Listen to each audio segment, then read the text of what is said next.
My family wasn't poor. I was poor.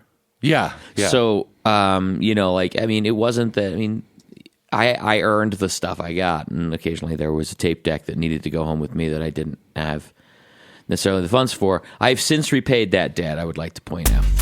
Welcome to 2 Shots and a Royalty Check, brought to you by Venmo, Your Money, Your Move, and Liquid Death, Murder Your Thirst. Let's get back into it. You mean stealing? I don't. Borrowing. I meant... Provisioning. No, I meant it's kind of a loan share program. Oh, very nice. Yes, like layaway. If 6 to 8 months later, it would go back to the store. Oh, yes, I understand that tryout period. Yes, the VS, I was thinking it was I graduated high school or something like that, and my dad bought me the VS 840. That had 4 mono inputs and 2 stereo inputs. So it's an 8-track, and it recorded to a zip disk, and it had all these fucking crazy. I could record, and I could put the Roland version of their tape echo or whatever reverb or all that kind of stuff on it. It was absolutely bananas. And then 3 years later, I got Pro Tools. Yeah. Bought the first Digi Design. Was it the M box? I think was the first one. I think I got, and that was that. I mean, that was my graduation gift from college. I was 21, 22, and I think I still have an M box. I think, and I do too. They're fucking tanks. And if you plug it in, it will still turn on. Oh, yeah. I think my first DAW was Cakewalk. Ooh. Yeah, and I got it from a composer. I was doing all, analog and then analog digital outboard, recording stuff. So I had a Tascam, a side-by-side. It was so fucking cool. It was like... Yeah. I think it was an 8 or a 16 on this side. Fuck. And then it had reel-to-reel on this side. Oh, you dirty dog. And then it had an accessory that you could get that would drop it into tape, it wasn't 1/4-inch tape, but it was you could do 4 of the tracks and bust them to 2 tracks on a cassette tape. And I was like, well, this is just like my Fostex or my Vestax. I know how to do that. Fostex. Yeah. And Greg and I recorded the fuck. There's so many cassettes that I still have where you put it in and all you hear is Rusty Smith. And it's because that's the backside of the 2 tracks. Oh, that's cool. Because it would record 2 tracks on one side and 2 tracks on the B side. Do you ever get your Ouija board out and see if there's any messages coming through from the other side from that audio? Well, it was clearly to worship Satan, and it worked. Absolutely. Yeah. Did you ever do that thing where you put 2 tape decks back to back and you'd create your own, bouncing? It's maybe one of the best days of my life. I did a Ferris Bueller's Day Off. I was a junior in high school, and I had my brother's boombox and my boombox, and I was in my mom and dad's bathroom upstairs playing drums on cardboard boxes and pans. So I recorded the drums, bounced it so I had a master tape that I kept bouncing to. And then I'd play that back and bounce it back. And then I would play guitar and then sing and bounce that back and forth. And then I had one tape when I finally got them all together. Dude, the phase on this was amazing because I eventually had 3 boomboxes in the bathroom. Yeah. I had 2 boomboxes playing to 1 boombox for the master tape of this song. And you didn't get a tape measure out and make sure the source was the same distance from the microphone? Did not. No. It was these 2 speakers go to this little mic hole. And that was my first dirty. That was my first foray into multi-tracking, and it was horrible. I don't think I have it. It was horrible. I want you to go through all of your stuff because you really don't have much, and totally. I want you to see if you can find that thing. I need to. Yeah, I'm looking behind you on your. I see a printer. I see some stuff, and then I'm like, are those? It looks like a pair of DBX 160s up there, but that's actually your tape machine, isn't it?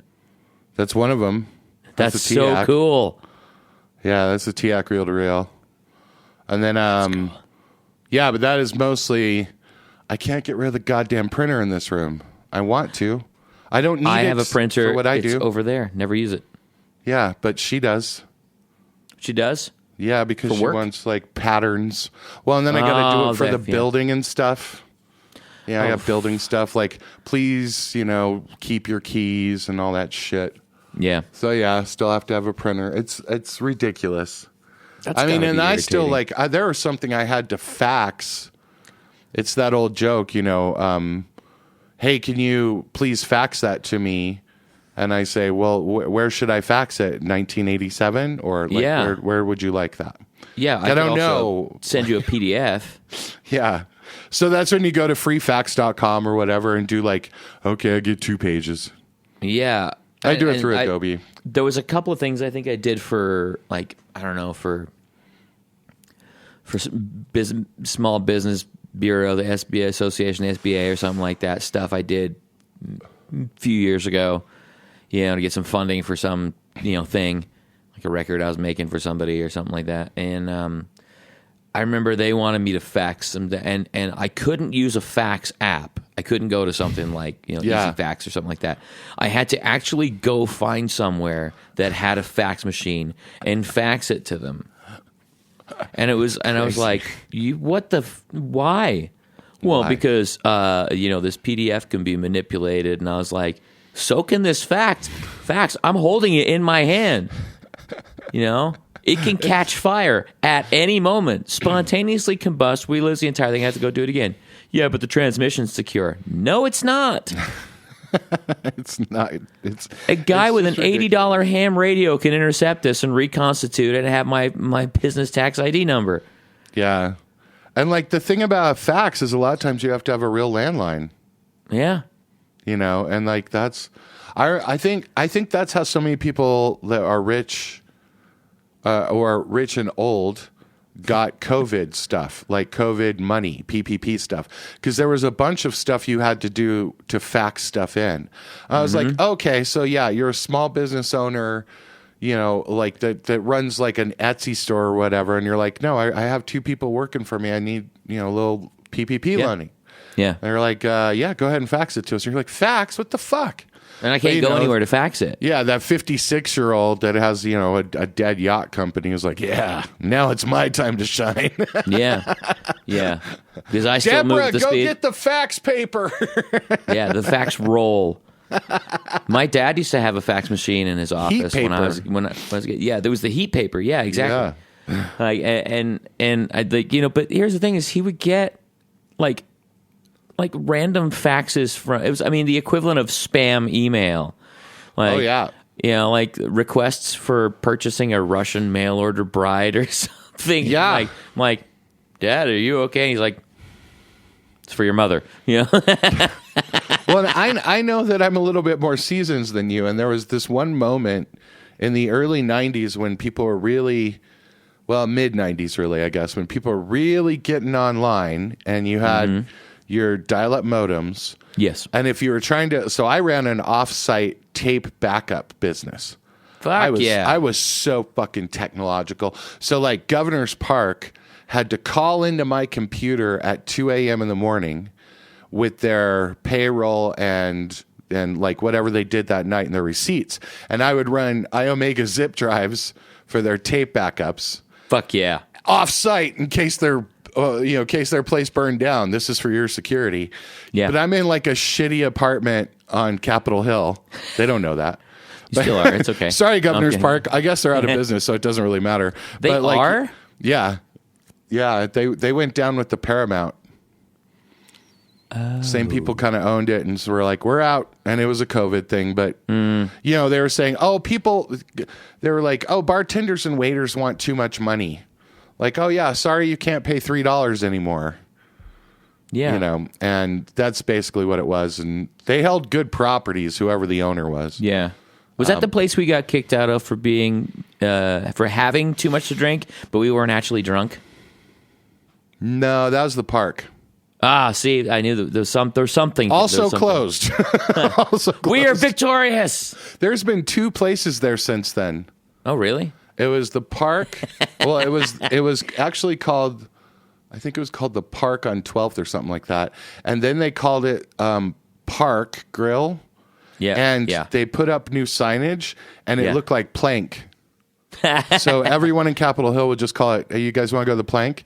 And you go, and it looked like, you remember the place we were at was like a nice, like sort of, dingy local dive. People would watch sports there, drink pitchers of beer, eat nachos. Yeah.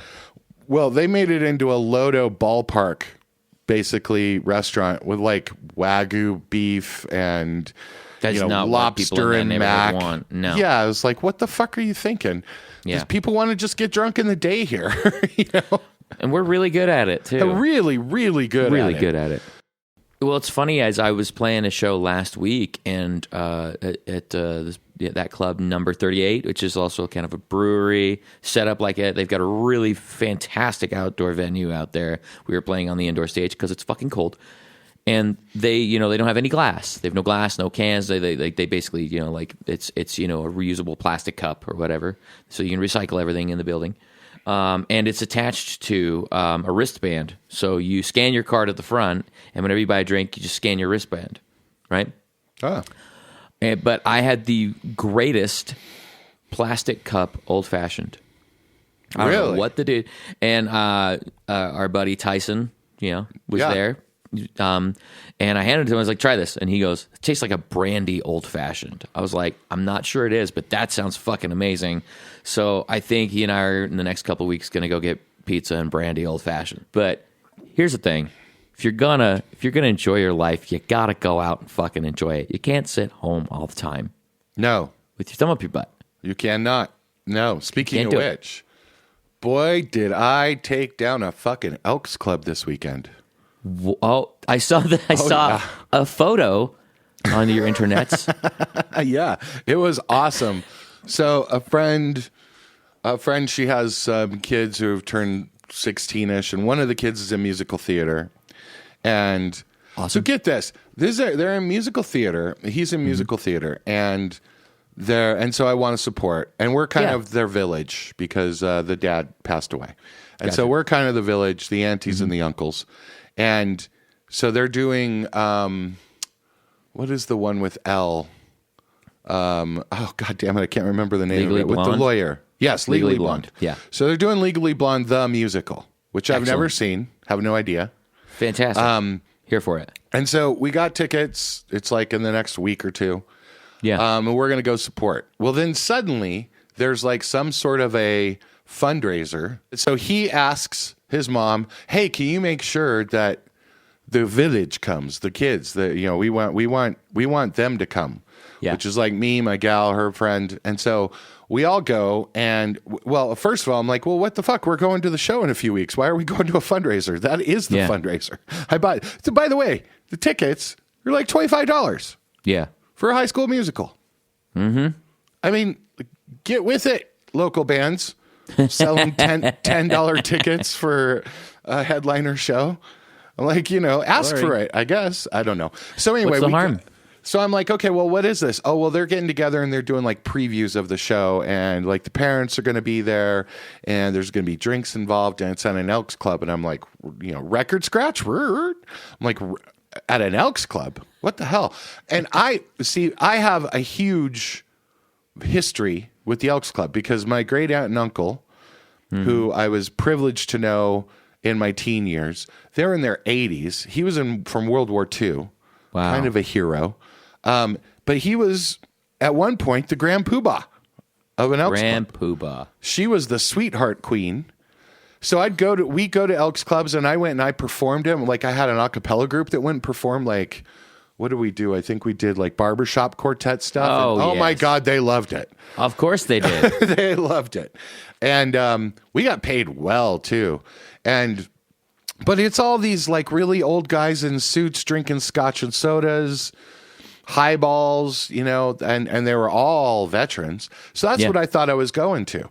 Well, we get there, and like apparently it's no longer a veterans organization. It's just adults that go to a club that's called the Elks Club Yeah, the bartender was telling me, he's like, most of these people aren't veterans. Because I'm like, well, what would the new Elks be veterans of? The Gulf War? The first Gulf War? I mean, I guess Korea and Vietnam, but like, it was really strange. So anyway, we get there, and the real Elks are up in the top level with their scratcher tickets and doing all their shit. And they had this big, huge, like, room that was like with neon lights and a stage with a DJ. And it was cool, actually. Like, nice. Yeah, and they were playing, like, the first song they played was Poison by Lil Belle Biv DeVoe. Yes. Belle Biv DeVoe, BBD. yeah. And then they played, like, a bunch of... It was supposed to be, you're supposed to dress up, like, from a 2000s frat or sorority. Okay. So, of course, we're all Googling, what does a 2000 sorority look like? Yeah. So I dressed up like a frat douche. You put your white rimmed sunglasses on the back of your head. Exactly. I was like, smoking a pack of Newports. Every frat guy looks the same, right? It's like, an Oxford shirt with your hat backwards and khakis. I mean, that's Collar basically pops? frats forever. Did you pop that collar? I did. I popped a collar. I had a golf shirt. I popped a collar. And so to look like a douche because I have long hair, I put my hair up in a man bun, wore sunglasses. Yeah, I did that. You're supposed to wear a visor with the glasses on the back. I know. It was not very good. I'm just kidding. I was not very good. The other people, like one of our friends showed up in like a velour pink hot workout suit. Yeah. Fuck, and so she was like, I'm like Elle's, best friend or whatever. I'm like, you're like Amy Poehler in Mean Girls. You look like the mom. They're like, oh my God. So what you girls doing tonight? Let's have fun. I'm a fun mom. Yeah. Compliment her boobs. She just got them done. Yes. But like, it was like, everyone was just, they're like a bunch of parents getting drunk. Ubers were so fucking expensive at the end of the night. We were leaving at we got there. Well, first of all, we showed up to some bar on Federal, which if you're not from here, that is not a wise idea. Wherever on Federal you are. We pre-gamed at a bar on Federal at 5:30. I'm like, when is the thing? They're like, it's at 7, and it's not too far away. But it was just far enough away for women walking in weird heels to have to take an Uber. Like, it was literally 4 fucking blocks away. And so we had to take an Uber from there to the Elks Club. Oh, God. That 4-block Uber was $22. Oh. Yeah. The drinks, the pre-gaming was somehow like $150. I don't know how. We only got appetizers and tecates. And then after the event, and of course at the event, the kids are hitting you up, buy some pearls, buy this thing, and we're going to do a raffle. And half of the money goes to the program, half of the money somebody's going to win tonight. Woohoo! Yeah. So you buy like $20 for like some beads or something, right? And then you go up, and the first one that they did, okay, we're going to do the white beads first. Put your hand on your head if it's heads, your hand on your ass if it's tails. We're going to flip a coin, and whoever's still in, after we get to the end, you're going to win the money. This chick wins the money at the end, right? And she goes, I'm so excited. They're like, okay, so you won. You got through all these hundreds of people. You win the raffle. And it's like $940. Jesus. It wasn't small. Yeah. It was like, there was a lot of people. Yeah. So she wins the money and she goes, I just want everyone to know I'm going to give all the money back to the theater group. And they're like, oh, yay. Okay. Good for you. I'm making this face for a reason. That's nice for you.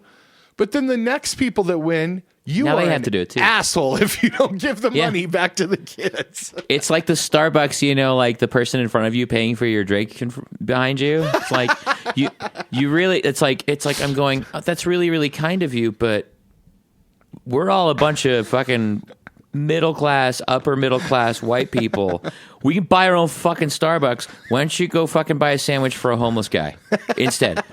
Totally. But this is safe and this is easy. And now I'm the asshole that stops the soul train, Oh, totally. I was like, please don't let me win and be that guy. Because I'll be like, thank you for the money. Is there anything else you would like to say? Nope. Go Badgers. Here's my Venmo. Just send it to me. Good thing, too, because in Uber going home, we're leaving at like 10:45 or something like that. It's still pretty early for whatever, Friday or Saturday night. But I was like, okay, so Uber shouldn't be that much.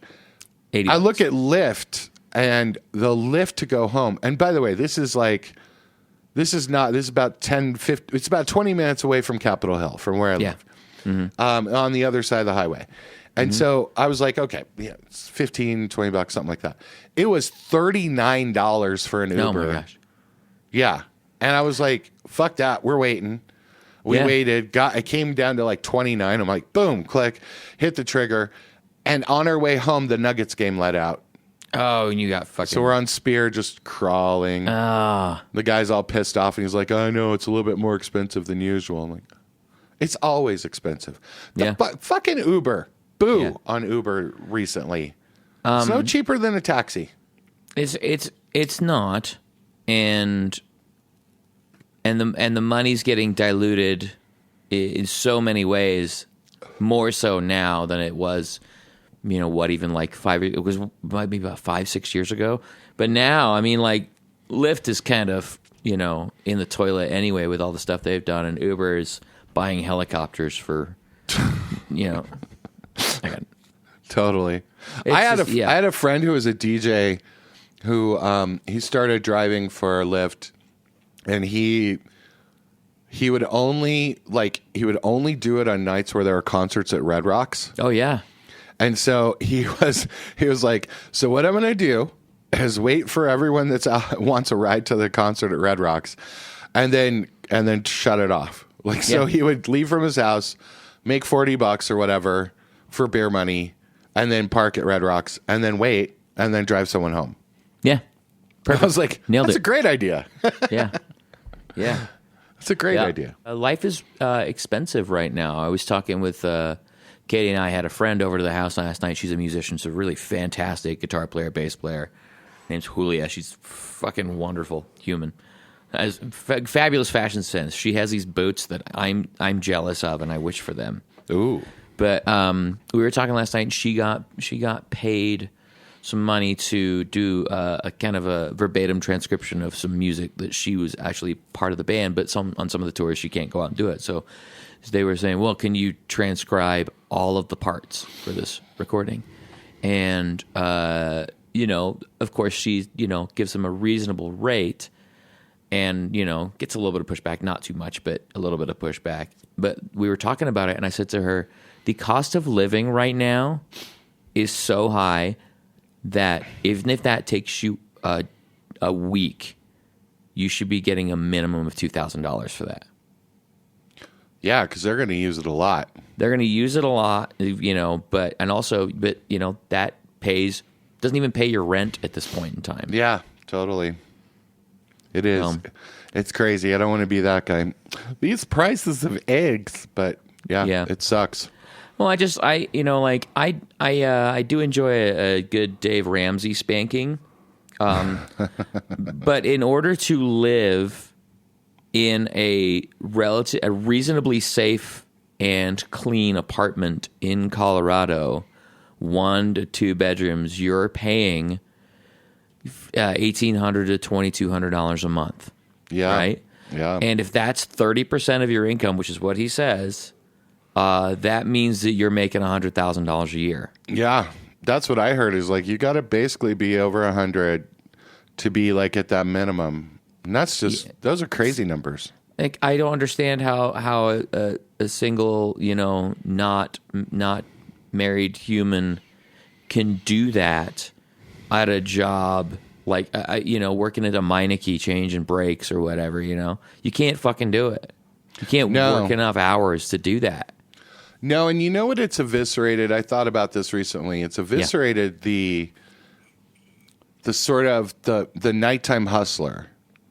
Like, because I know when I was coming up, there was a time when I lived in an apartment with 3 guys. As you do. And we were all doing, whatever. But, let's just say.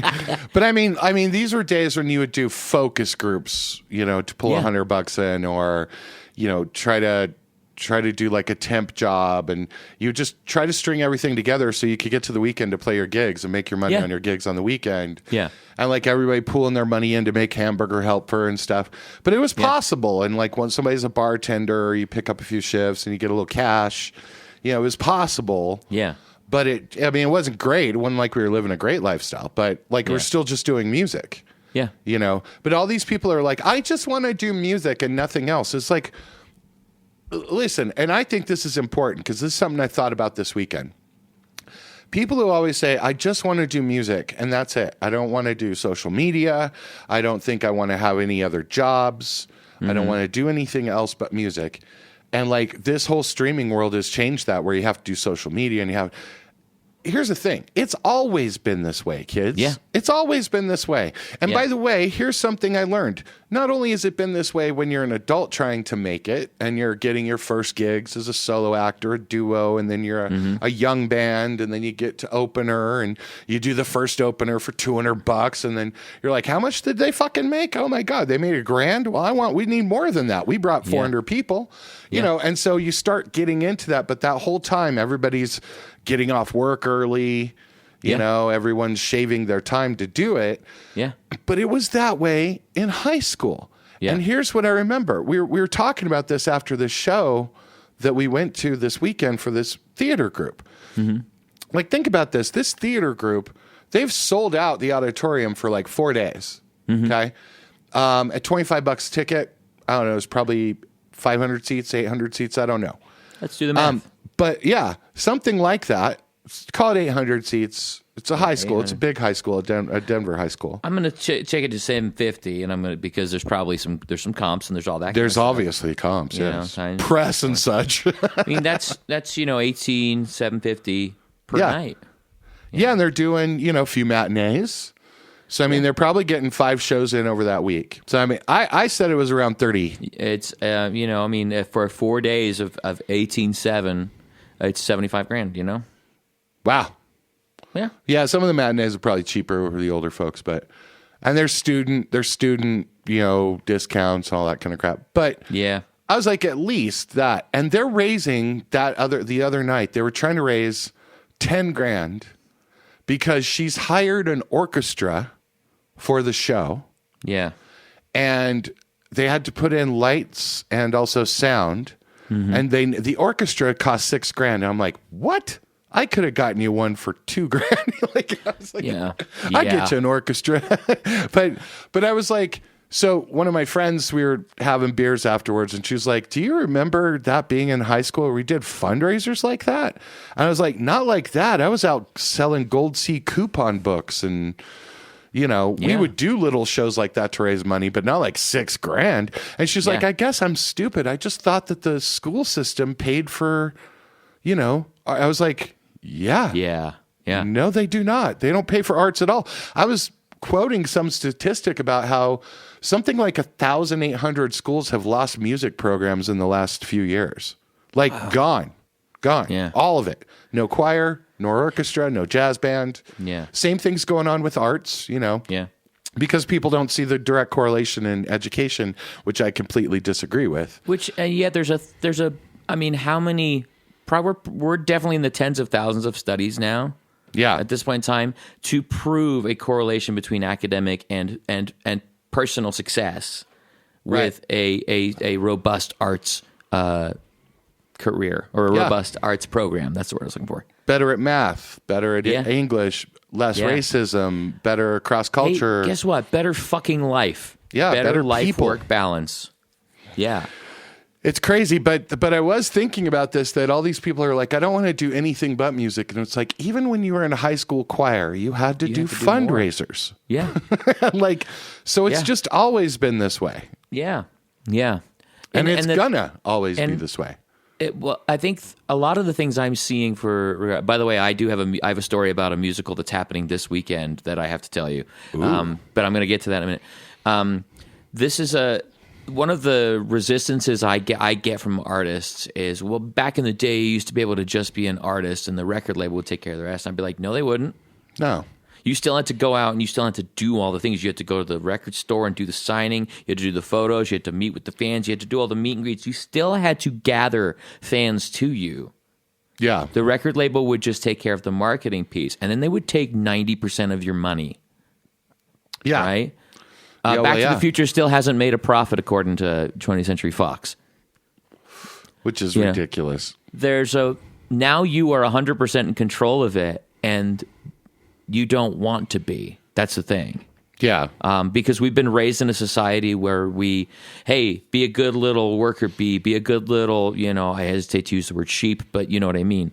And do your work, keep your head down, keep quiet when I tell you to. The adults are in charge. You kids can shut the fuck up. We don't need no education. Hey, teacher, leave those kids alone.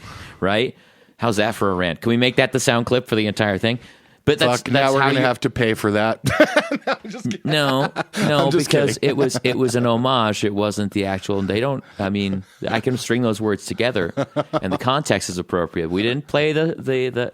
Oh fuck, we're gonna get. Please don't come to the sync agent with a fair use argument. I was trying to really. It was structure educational. I'm not making any money. I don't own the rights to this. Yeah.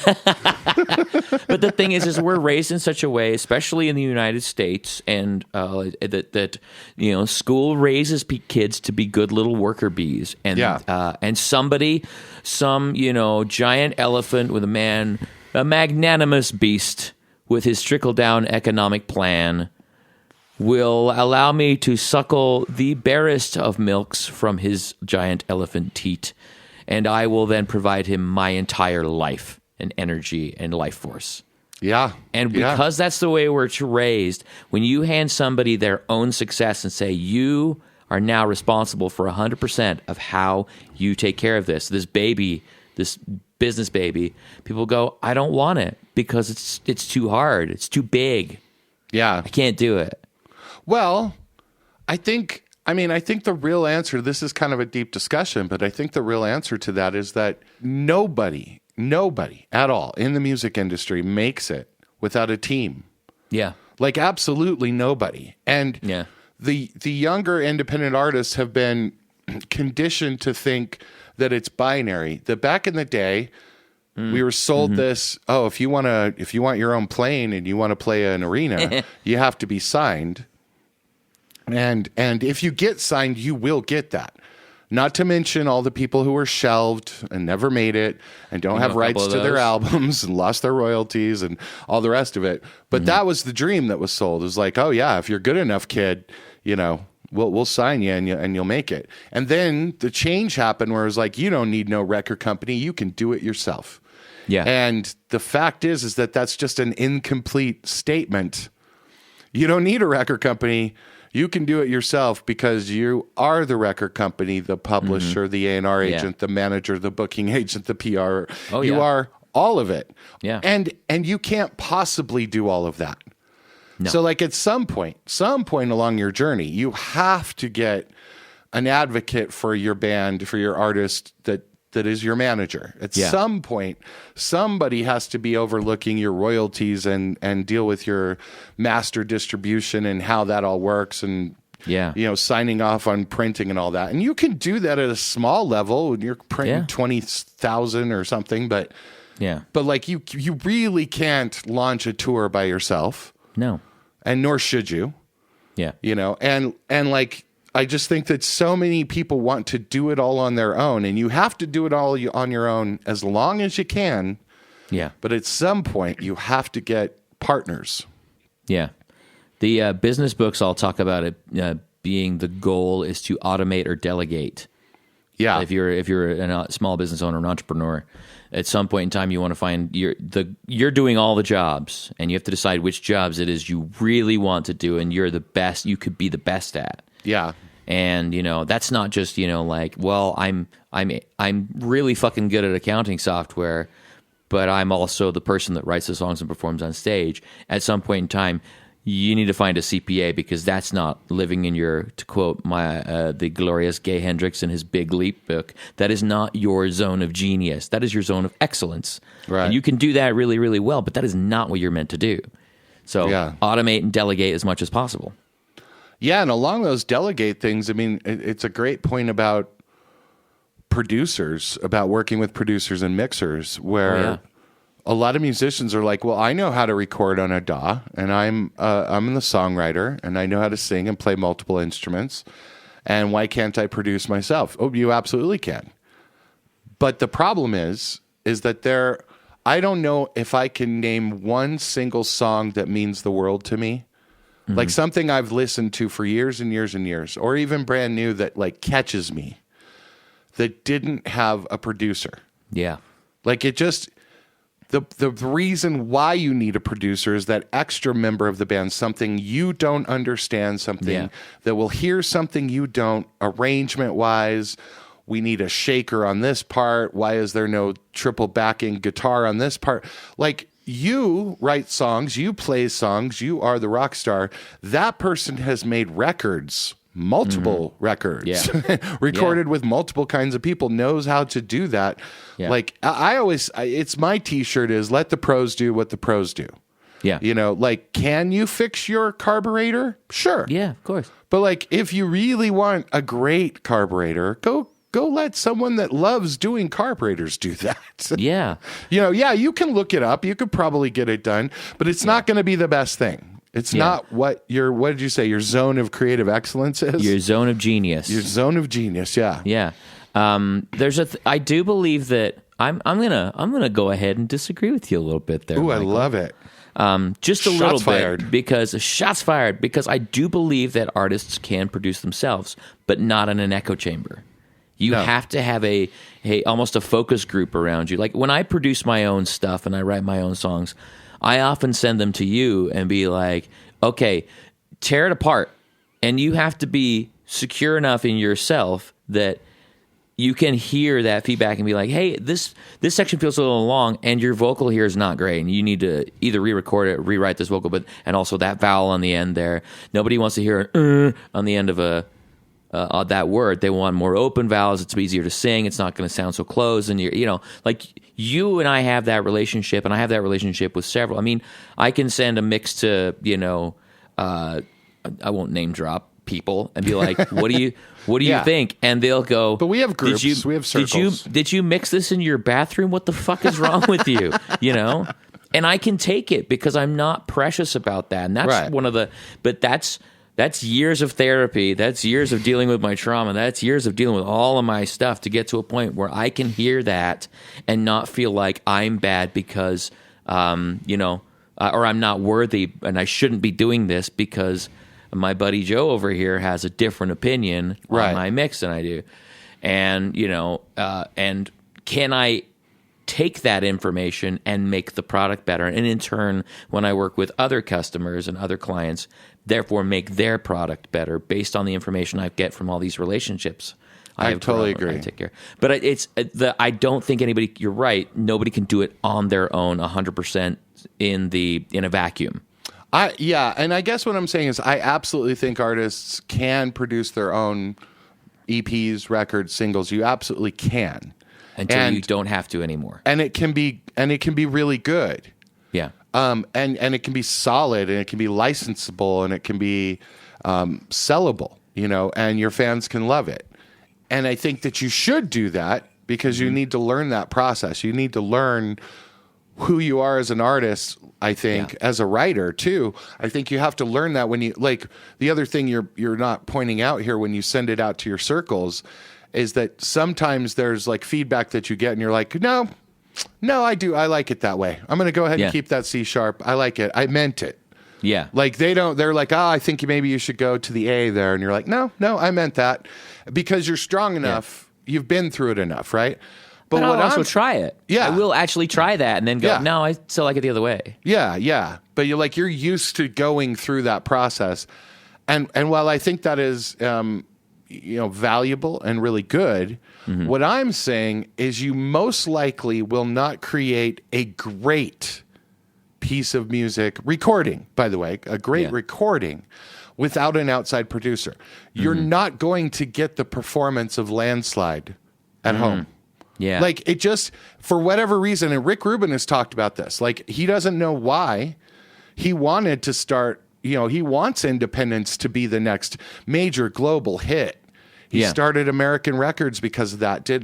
Tried to do his own label, and he's like, but I don't know, for whatever reason, there's something about the major label, big machine kind of thing that makes global hits.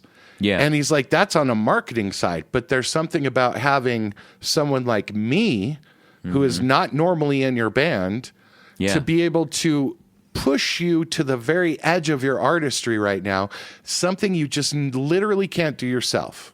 Yes. And that's when you're reaching for greatness. And I mean a song that will outlast you. And that's, I mean, there's plenty of good music.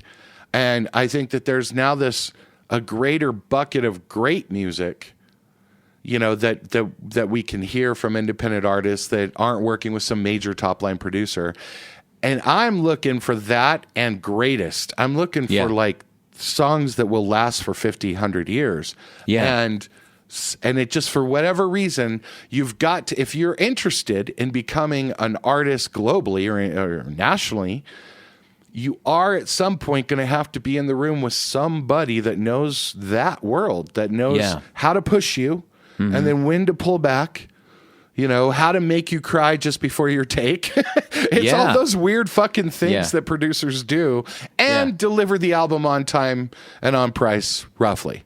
What's funny is the one of the only things that I struggle with producing myself is remembering the main thought I give to artists I produce, which is I can fix pitch, I can fix rhythm, I cannot fix an emotionally dead or lacking performance. Yeah. And sometimes I'll listen to it and I'm going, okay, my pitch is great, my rhythm's great, everything's fucking perfect, but I sound like I don't give a shit. Yeah. I need to fix that. And so it usually takes a little longer for even, like a guy that's been producing and making records for 30 years to get there. And if I'm in a room with, I've never been in a room with Rick Rubin. I would love to have lunch with him sometime, but no, you wouldn't. Talk. He drinks green shit and don't. I will fucking drink. It's the same. I don't smoke a lot of weed, but if I'm sitting at a table with Snoop Dogg and Willie Nelson, I'm going down hard that night. That's okay, right. That's right. That's right. So if Rick Rubin wants to drink some green stuff and talk about chakras and light and energy crystals and all stuff I believe in and agree with, I think it's all part of the whole thing. I'm for it. I can get there, but to talk. Speaking of green stuff, I much rather have somebody in the room that has an alternate perspective. That's another reason to have a producer in the room. Yeah. Because number one, you think your boundaries are much tighter than they actually are. Yeah. That's the first one. You can look at Mutt Lange with Def Leppard. I mean, if you want to talk about taking a band from good to great to arena rock, let me hear that from the stage to the back of the arena. I mean, those three records. He made 3 records with them, didn't he? Did he make High and Dry? No. He made Pyromania, Hysteria.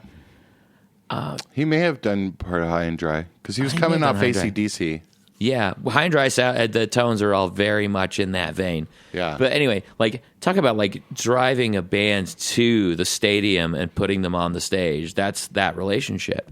Yeah. And it's I was watching have you seen the reviews of the new Maneskin? How the hell do you say it? I think it's Maneskin record.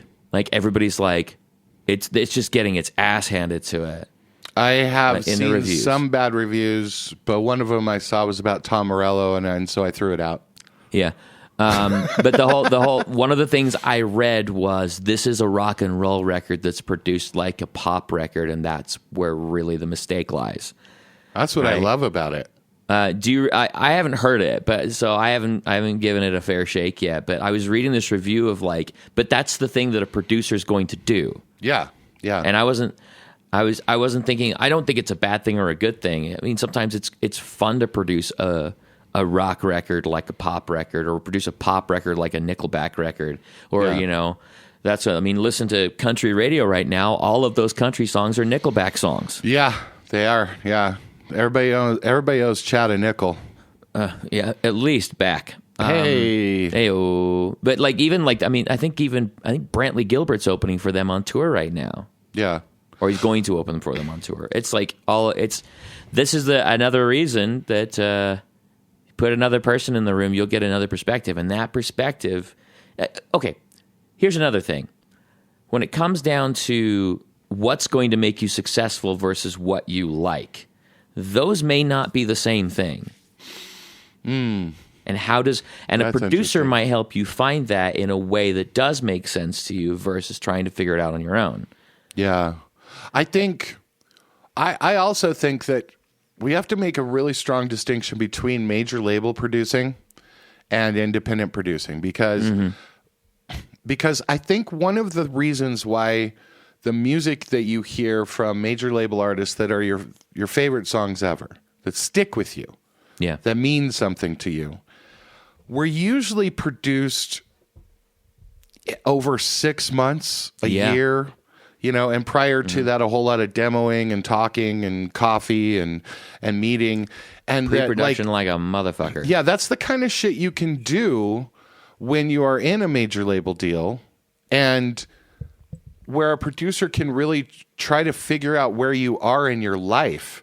I think that's like the key to what Rick Rubin does is like trying to find out who you honestly are and who you think you are at that moment to get that performance out of you. And from independent producers are basically like, okay, here's the dollar amount. Here's how many songs you got. Here's how much studio time we have, or I'm going to be doing part of it in my home studio or whatever. Yeah. And it's about the outcome instead of the process. Yes. Because most artists really don't understand that putting music on a record is it's not the commercial, like, it's not the thing that you're doing for commercialism. It's the thing you're doing kind of for your soul, and the commercialism should come differently.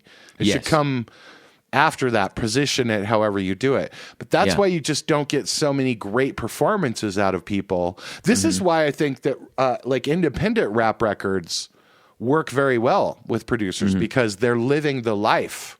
Like they came out of that yesterday to come in the studio. Some of them are sitting in the studio with them that they have beef with, I was talking to somebody about the other day about this is probably about a month ago. I was talking to a friend of mine. He's was working with a rapper in the UK and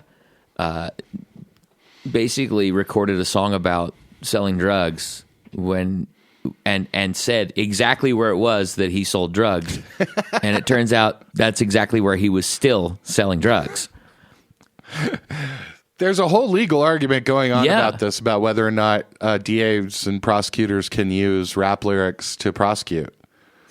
Because is it storytelling or is it did you just fold on yourself? Johnny Cash did not shoot a man in Reno just to watch him die.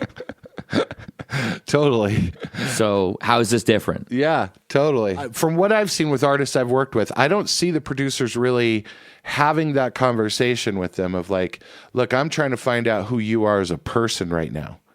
Yeah. Because they're not open to that conversation. They're like, I've got this money. We've written these songs over the last few years. We want to get them on record, whatever.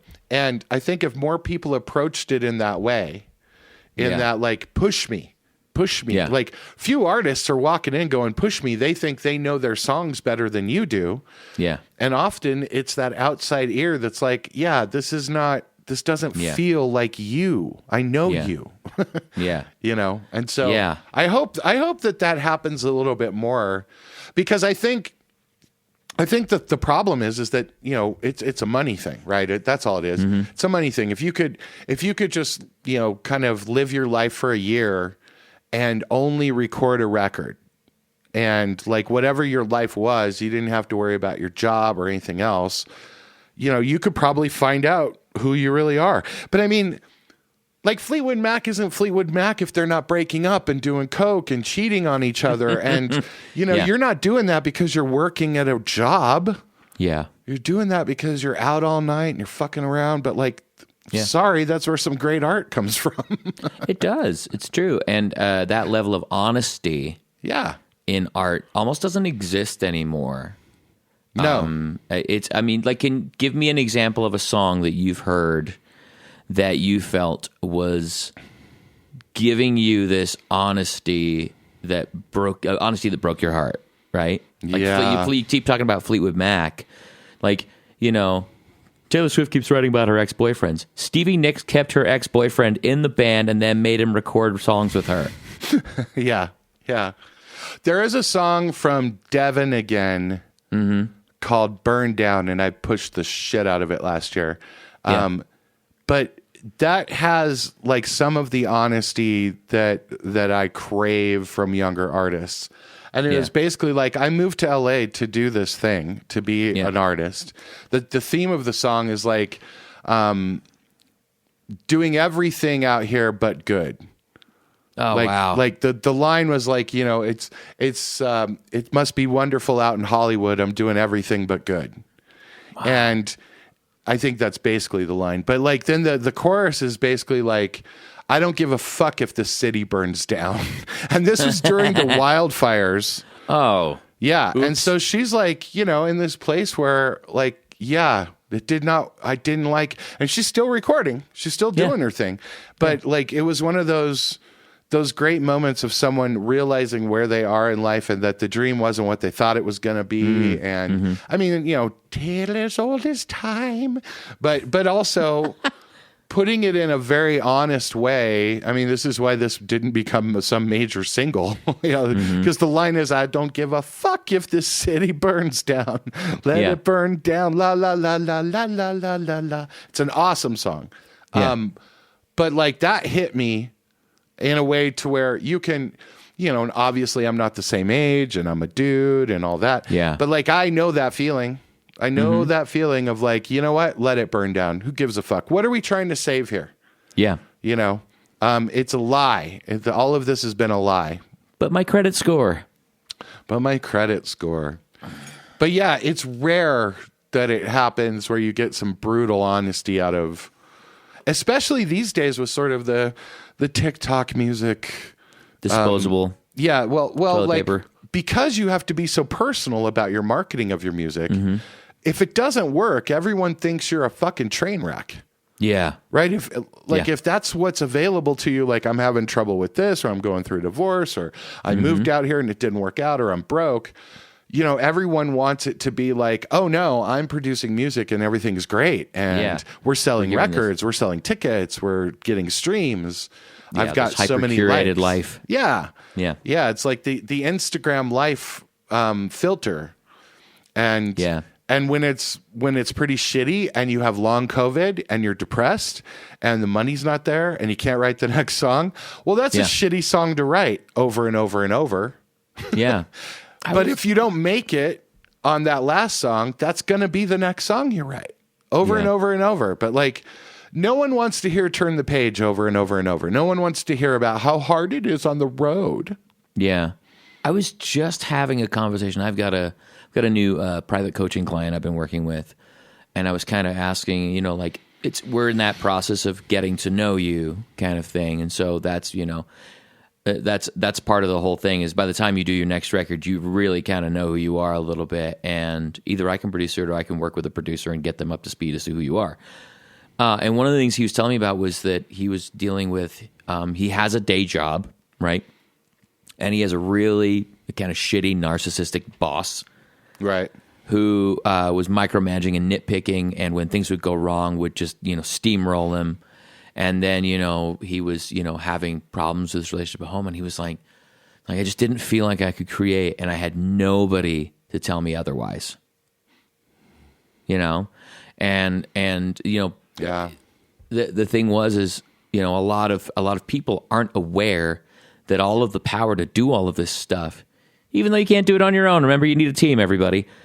All of the power to manage that and wrangle that and find that is within you. It's not something that only somebody else can pull out of you. Somebody else can pull it out of you because it already exists within you. So, actually, that brings up a great point about team building. Is that how often? I mean, I know you and I have come across this in our personal thing with different artists, but like, how often do you see someone that like there's two kinds of artists, right? You see someone, there's like, wow, they got their shit together. Like they're doing pretty good social media. I like that song. Yeah. The songs are produced pretty well. It's pretty good. They've got a nice little spread going online. Everything's good. I've seen their show stuff. It's pretty good. Mm-hmm. I don't need to help them. Nope. But then you see, and it's okay. It's good. It's good. It's not great.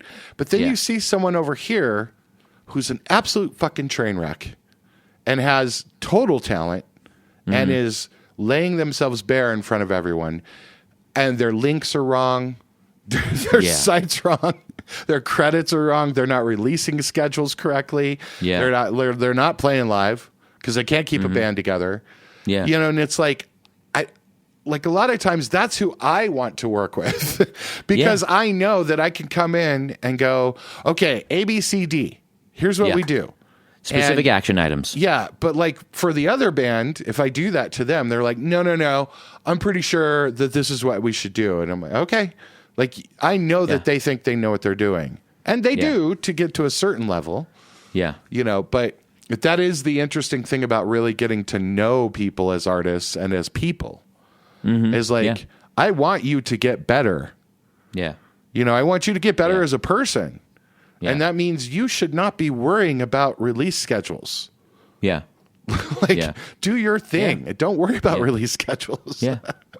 It's funny, like if you take the top 10 instrumentalists in the world that you think are the top 10 instrumentalists in the world, and I would bet to you that there is a little than 5 to 7% incremental difference in skill set between all of them.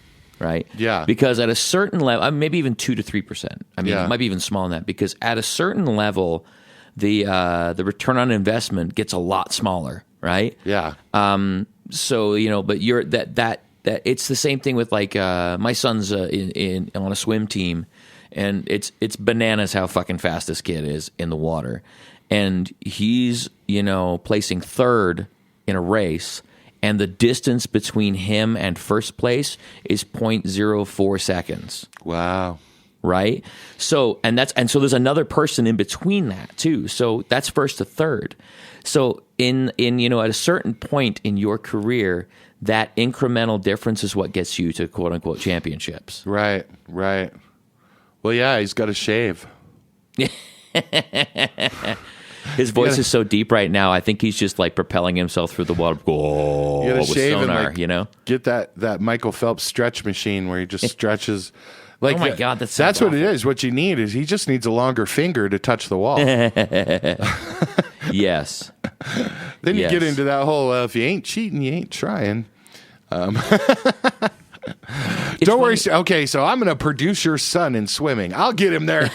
I'm going to get him to second but at least. It's true. But it's at a certain point, it's a matter of seconds. Yeah. It's no longer about the stroke. It's about the position of your fingertips. It's about where did you take your breath in the stroke? How far through the pool did you glide from that start before you got up and started your stroke? Can you make it halfway across the pool? And they're doing yards right now instead of meters. So, because they're in, high school and college sized pools. Fucking Americans. Yeah.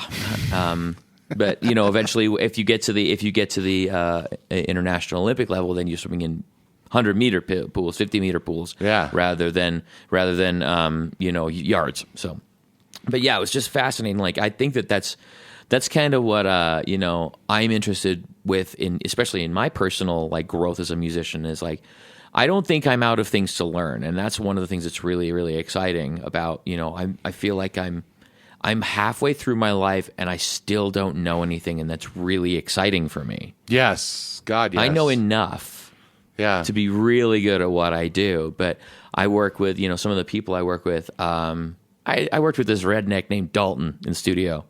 And he's, Pro Tools certified, had all the, all the letters after his name and all this kind of stuff. And, he just taught me up one end down the other.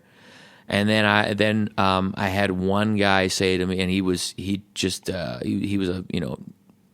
been drumming for like a year, and he wanted to do some fun shit with his friends, and couldn't get his floor tom to sound right, and he looks at me and he goes, "You should put a kick mic on it."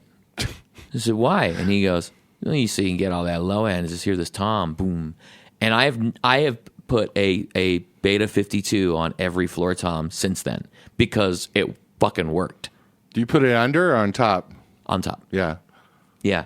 It still have the Sennheiser on the bottom, but but putting that kick mic on, you wouldn't believe how fucking much like the difference just having that different, spectrum on it would be. Yeah. It's crazy. Anyway. Yeah, that is crazy. So we get this question that is basically, and I've heard this question before, I'm sure you have too. What is a producer and what does a producer do? Oh, yes. This is a good question. I think a hip-hop producer is different than a rock producer than a pop producer. I think we need to define what a producer is these days, right? There's a beat producer, which a lot of times basically produces a whole song with a hook and tries to get top liners on it.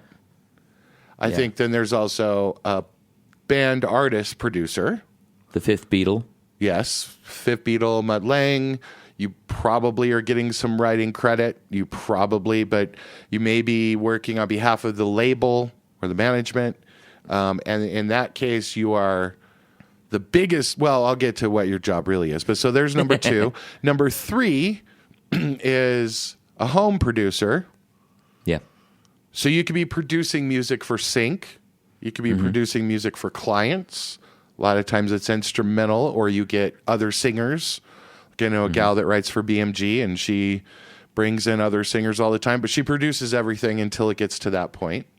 I guess that's basically the top 3. I think those are basically the 2 producers. Yeah. Most bedroom and home producers also tend to be engineers as well. Yeah, a lot of those are mixers too. Yeah, engineers. Engineers and mixers. Yeah, for sure. I think that a beat producer, they produce a massive quantity of beats and hooks and choruses, whereas a like Fifth Beatle, Mutt Lange, Sir George R.R. Martin. hey, who's he gonna kill? John. Yeah, that's in both cases, John Snow, John Lennon. These aren't landing. No. That person is the person we were talking about earlier, sitting down, getting to know you, working with you over a year, the Bob Rock for the mid-era Metallica stuff. Butch Vig. Oh, man. And talk about, like, the stuff that he does with Garbage, too. What a fucking stellar musician and producer and engineer and mixer and decision maker. Anyway. And drummer? Drummer, yeah. I said musician. Yeah. I used I said musician to refer to a drummer. This is unusual for me, as you know. Sorry, drummers. Sorry, drummers. Love you. Please leave a comment, rate, and subscribe. Leave a paradiddle. Sidebar, if I got a great drummer in my band, I don't worry about anything. Yeah, totally. That's really when it comes down to it. Totally. Backbone of the whole thing. And as much as like guitar player front people make fun of you for being a drummer, kind of drooling and being a caveman, I am grateful to you for holding my shit together. Thank you very much. Love drummers. But like as far as like the back to the Fifth Beatle thing, like that is a very, very, very in-depth, long process, which is why you see the same producer on a lot of the same band's records for a period of time. Yeah. Right? Like you're seeing Jack Antonoff produce and work with Taylor Swift a lot right now. Yeah. Because they're on this journey together. And until she makes a decision that they're not on that journey anymore, that's where it's going to be. And I think that's I think with hip hop and pop, some of the more like, I hate to say disposable, but what's the word I'm looking for? Like flavor of the week style stuff. Yeah. You're seeing a lot of rotation and turnover. Let's try this. Let's try this. Let's try this. Let's try different things. Yeah, it's single oriented producing. Yes. But I mean, if you can get Max Martin, go ahead. Oh yeah. I mean, you're going to lose a lot of writing credit. Yeah. And you might but also get to go be uncomfortable in the bathroom. Is he in LA or is he in Sweden? Both. Still. He's everywhere. He was both. I thought he was just, hey, I saw him here and I went to here. But okay, so for independence, though, I think this should be pointed out. And I've talked about this in a class before. A producer's job at the end of the day, right? The actual job of the producer is to get the project finished, whatever the scope of the project is, EP, single, album, whatever. Finish the project and deliver it on time and relatively on budget. Yeah. Like, and whether that means bring in other guitarists, whether it means bring in session people, whether it means rent an amp, whether it means do it in the room, whether it means get your tracks from somewhere else. However that happens, the primary job is to get the project finished on time and roughly on budget. And why I say roughly? Because it's always going to be 20%-ish. You know, just know that. Yeah. And so I think that a lot of independent artists should understand that. Now, in some cases, that includes a mix. Yeah. And in a lot of independent land, you know, it is produced and mixed by a lot of times. Person, and it should be because they've got the stems, they've got all the tracks, they know what the hell was going on, and they want to finish that. They want to deliver it finished like that. Yeah. Oh, yeah. For sure. And so that I think is that it's, even if you're a bedroom producer or a DJ or you're producing for sync, you're still kind of doing the same thing. Finish and deliver the track, right? That's finish and deliver whatever the scope of the project is. That really is what a producer does. However, the other things that are involved in that, if you get a session person or who the writers are things like split sheets and making sure that there's a receipt for who paid for the master. Making sure if there was background singers that there are talent releases, like having that log of people that were there. Did you see that on TikTok? The dude that was the engineer on the day that Eddie Van Halen went in to do Billie Jean. He had the spec sheet from the studio. No shit. And it was like the musicians union contract of when the guitarist was going to be working, like 10 a.m. to 12 p.m. lunch, 1 p.m. to 4 p.m. lunch, you know, whatever. And it had all of them. And then it was like him and Steve Lukather and it was just listed on a contract. Everyone knew who the fuck Eddie Van Halen was and why he was there. But you've got to have some paperwork to back that up. And it used to be really easy because everyone had union contracts, and so you had to do the union stuff. And so this is an important thing for producers to do now, is to make sure that your split sheets and your master receipts are done, like when you turn over the master, who has a part of that, who paid for it. Oh, yeah. All of that kind of thing. That is part of your job. And part of your job as an artist to expect that from a producer as well. Yeah. Yes, I agree, and I've been having that conversation with several people lately. Like I had very simply, somebody asked me who owns the master, and I said whoever paid for it. Yeah, simply whoever paid for the recording. That's the first answer. Yeah, that's the first answer. And unless you have paperwork stating otherwise. Yeah. And so then I think there's the creative side of the producer, of what a producer should do, and that is the things we've just talked about here, and that's trying to get the best performance out of the artist at the top of their level right now. Yes. You know, you only have a certain amount of time. You probably don't have 6 months in a studio to hang out and do coke and do all the things, but like you probably don't. If you do, please email us and we will come in and help. No, but but I'm saying that, like, as a producer, it is knowing how to push that button to get the better performance out of someone, and knowing also when that's the top, right? Yeah. The guitarist can only do the solo that well, or whatever it is. We can only get that much and move on. And that's when experience really matters. Like, if your producer is an experienced producer, has been in the studio enough times to know. I mean, like, if I'm in the studio with a new client and their guitar player plays a certain way, I already know by the way that they're even standing, how they're going to play and what the top of their abilities mean. Now, I'm going to try and push that, but I know how far I can. Yeah. As a singer, I know the same thing. And there's sometimes when I work with a singer that doesn't have technically a top spot. Like, they can just keep fucking pushing, keep pushing and pushing. That's the person I'm always going, okay, let's bring you down. Yeah. Let's bring you into a place where you are uncomfortable and see what happens. Because I want to see what happens when somebody gets uncomfortable. Yeah. How does it go?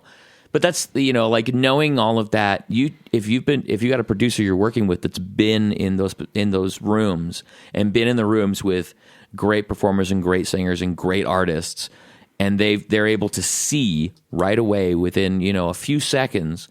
I know where the top of this person's physical and technical game is. If they're a musician, right? An instrumentalist, I can always tell where the edge is, and it's that person that I know they've got skills, but they don't always use them, that I can really push into a place. Yeah, that gets a really amazing performance. Yeah, I think that's absolutely part of it. I also think that a producer needs to moderate what the artist's expectations are. Mm-hmm. Like, keep them... and I think this is something that is a give and take between artists and producers that you work with, whether it's someone you're sending your tracks to, whether it's someone you're working in a studio with, whatever. Mm-hmm. But I think that you both need to just come at it with an honest point of view about it, and to temper what you're going to get out of it, right? Like, to temper... I see this with independents that try to record too many songs. Mm-hmm. The producer knows... we can't work that much on these songs. We're only going to get 2 or 3 hours today, 5 hours tomorrow, 10 hours the next day, and then we're done. And so if you're on song 6 and you got 4 more to log, drum tracks are done, but we got to get to all the rest of it. Yeah. You can't say it, but you are saying it. You are basically going, these are not going to be great. You don't have enough time. Yeah. We fucked with these for so long, and this one that you love. And I think as an artist, you also need to be aware of that too. You need to be aware of, like, I want you to be totally honest and go, look, this song's okay. Let's finish it. Yeah. It's okay. It's okay. And it's good. And somebody's going to like it. This song, let's really, really dig into. And I think, we might want to get strings on this. We might want to, I would like to hear a remix of this with a DJ. There can be things when the artist is that way. And I think the artists need to be honest with themselves to let that relationship bloom that way. Yeah, I think it's also okay to let things, with regards to that piece of it, not everything has to be a single. No. Not everything has to be the most that needs to be the prow of the boat, if you will. It can be a song that you love and is 7.5 minutes long and sits right in the middle of the fucking record and is a great experience for those people who listen. Exactly. Yeah. No, and I think that's an important part of what a producer does too. As far as, and I want to just give a few more tips here on, like, some bedroom producers, DJs, people producing music for clients or sync and stuff. An important part of that is understanding that game a little bit better. Mm-hmm. Understanding dynamics, that you are writing music for a different purpose. It needs to be soft and then big and soft. There's got to be enough interest for music supervisors on the wave file sometimes just to see... okay, I could see where this song rises. I can see. That also means, the shortest fucking intro you've ever written. No solos, reverse cymbals to make coming in and out of choruses better. Reverse reverbs. You get some gates on there. Put some weird Duran Duran record? What's happening? I know, it's great. But I think that it is incumbent upon you to understand that if you're producing that kind of music, it is not the same as producing a song for Spotify or for fans. It is a far different beast for music supervisors, for editors that work on this, to understand you're part of a visual medium, and that means there needs to be momentum and release. Mm-hmm. That's really important in sync. There needs to be momentum and release. That doesn't mean it gets loud, but it can mean that the strings have some sort of drama and then they pull out. Because this is what you will see time and time again in so many television shows and movies and everything, is that the music is part of that ebb and flow of drama and stakes. Mm-hmm. Yeah. And it can be comedy too. It could be leading up to a comedy thing. But so understanding that dynamics are so much bigger of a deal in sort of producing for clients or producing for sync that you need to. And this podcast is not long enough to explain all of the things, but those are some of the things you need to pay attention to understand how different it is than trying to produce just a record and a song that gets used on a show. Yeah, but everything you're saying right now, I love this stuff because the whole idea, bringing it back to kind of a producerly vibe, is can I alter your perspective a little bit enough as a songwriter and performer to get something really great out of you? And that's just by giving those tips. If somebody, when they're writing and creating and producing, uses those barometers for, did I do this, they're going to create something a little bit different, and that might just be the catalyst to get you somewhere you didn't think you could go. Yeah, and I think that a lot of times those kind of tracks can end up being great songs. Yes, I agree. That's kind of what's not happening. Like, those producers aren't going further to get top lines on them. I mean, why would you? You already made your money on the sync or whatever. But like in a lot of those cases, if it was something that like conveyed that much emotion in a movie or a TV show, you don't think that you could probably find someone that could put some lyrics and vocals on that? Oh yeah, you might be able to. I'm just saying. There's been a few. I've been rewatching all of the Fast and Furious movies because I needed some. I was getting too smart, and I needed something dumb in my life. I love those because I think there's people, and I want to hear your story, but I've heard people say, why aren't those movies nominated for Oscars? They're the top-selling box office movies. They're loved by so many people. It's a long-serving franchise with multiple huge hit stars, and it will never win an Oscar. But it's like, isn't that what the fucking movies are for? Is to like enjoy it, and that many people love it, and like it's not just a one-off. It's like, what are there to 10? Are they driving cars in space now? There's 11 movies because I just watched Hobbs and Shaw because that's the 11th Fast and Furious movie that nobody talks in between. I loved Hobbs and Shaw. Yes. It was really fun. So I haven't watched 9 yet, which is the last one that came out. It came out in 21 because 10 comes out this summer. And I'm watching these movies and I'm sitting in my living room. I've got, the dog's kind of asleep beside me. Katie's off. She's, dealing with some, family stuff outside the house right now. And I'm sitting on the couch by myself, cheering and hooting and hollering as a helicopter drags a ridiculously oversized pickup truck through the skies, attached to 4 other pickup trucks that are pulling the helicopter along. And I was like, and there's like a dude doing, like barrel rolls in a giant like moon rover thing. And I'm having the fucking time of my life watching this. Hell yeah. And I got up and I'm like, I think I'm going to go to the gym now. I'm so energized and so pumped up. I feel really fucking good. I would love to be Dwayne Johnson's left bicep because I feel like he uses his right arm to jerk off. That's only respectful. But my God, that man is a specimen. I'll tell you what. Yeah. And he rides a really kick-ass motorcycle in it, and he drives a really kick-ass truck in it. And I'm just like, yeah, fucking love that. Anyway, I enjoyed the shit out of it. Yeah. But all of the music. So I think you've got Brian, what's his name? He's super in those action movies. He's the guy that he's the modern day Trevor Rabin kind of thing. Yeah. I can find his name. I'll look it up real quick. To the internet. To the internet. Fast.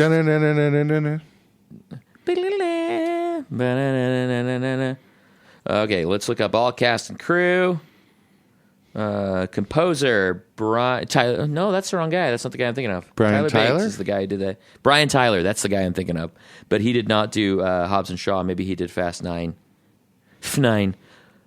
Boy, that ain't bad. You see Brian Tyler show up with Brian May and Brian Setzer. Now I know it's because of Brian, but it's kind of nice that those are the other pictures that show up around it. Yeah. Oh yeah. Brian May, Doctor. I'm Brian sorry. May. Dr. OBA? Sir Brian May? Is it sir? Yes, sir. Yeah. Sir Brian May. Sir Doctor. Oh, doctor. Doctor, sir. How do you, sir, doctor? How do you have to include the honorarium along with the educational title if you're going to give him his full? I served on a board with a guy, Alex, who was a doctor and then had his doctorate. Like he was a medical doctor. He was like a brain scientist. He's like a fucking Doogie Howser. He's like 32. And he was just awesome guy. But so we would call him Dr. Alex. Dear diary, wanted to let me touch your because he had like a today. PhD, but he was also a medical doctor. That's a doctor. That's an overachiever right there is what that is. I was anyway, like, D2, bitch. I was this kind of leads us into our sync of the week, but yes, let's opinion, go sync of the week. But how important the hip hop is in those movies to like those car chases without some of these fucking tracks.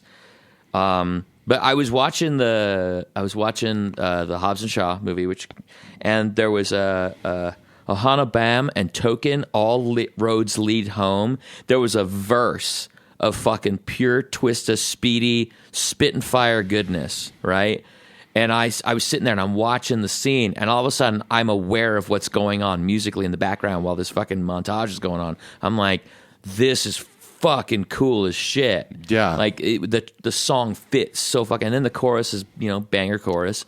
But that verse was like what drew me in. So that's your sync of the week? That's my sync of the week. Ohana Bam and Token, All Roads Lead Home. Ohana Bam and Token. Okay. Yeah. I love it. All right. My sync of the week was from the last scene in episode 18 of Your Honor.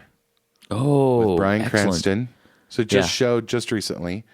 And so the Enchantress singer is singing at the new club that just opened up in the French Quarter.